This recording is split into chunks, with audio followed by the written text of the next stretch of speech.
नमस्कार दोस्तों, मन की उड़ान बाय एएस में आपका स्वागत है। तो चलिए शुरू करते हैं आज की ये प्रेरणादायक कहानी। एक समय की बात है, एक संत थे जो रोज अपने शिष्यों को जीवन के सच्चे मार्ग पर चलने के लिए उपदेश देते थे। उनके प्रवचन सुनने के लिए दूर दूर से लोग आते थे। एक व्यक्ति रोज नियम से प्रवचन सुनने आता और उनकी सारी बातें ध्यान से सुनता था। संत अपने प्रवचनों में क्रोध, अहंकार, लोभ, शत्रुता को छोड़ने की बात करते थे।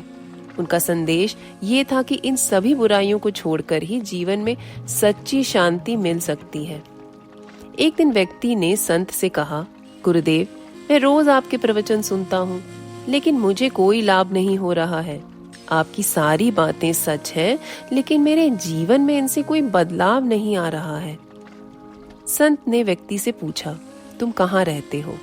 व्यक्ति ने उत्तर दिया, मैं काशी में रहता हूँ। संत ने फिर पूछा, ये जगह यहाँ से कितनी दूर है?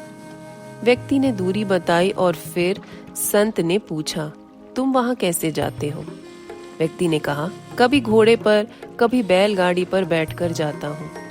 संत ने फिर पूछा, तुम्हें वहाँ पहुँचने में कितना समय लगता है?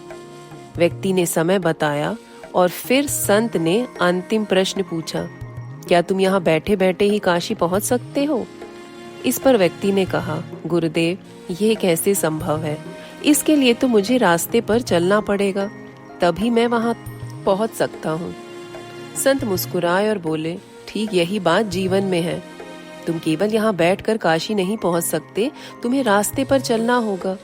वैसे ही जीवन के अच्छे सिद्धांतों का पालन तभी होगा जब तुम उन पर चलोगे। केवल अच्छी बातें सुनने से जीवन में बदलाव नहीं आता। तुम्हें इन बातों को समझकर अपने जीवन में लागू करना होगा। व्यक्ति को संत की बात समझ में आ गई।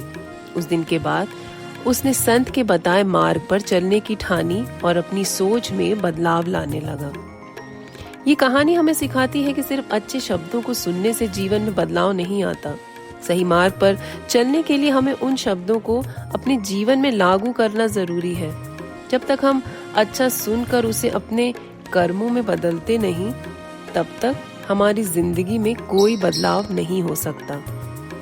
अगर आपको ये कहानी पसंद आई तो वीडियो को लाइक और चैनल को सब्सक्राइब करना ना भूलें। आपके लाइक और सब्सक्राइब से हमें आपके लिए और भी प्रेरणादायक कहानियां लाने का उत्साह मिलता है। धन्यवाद।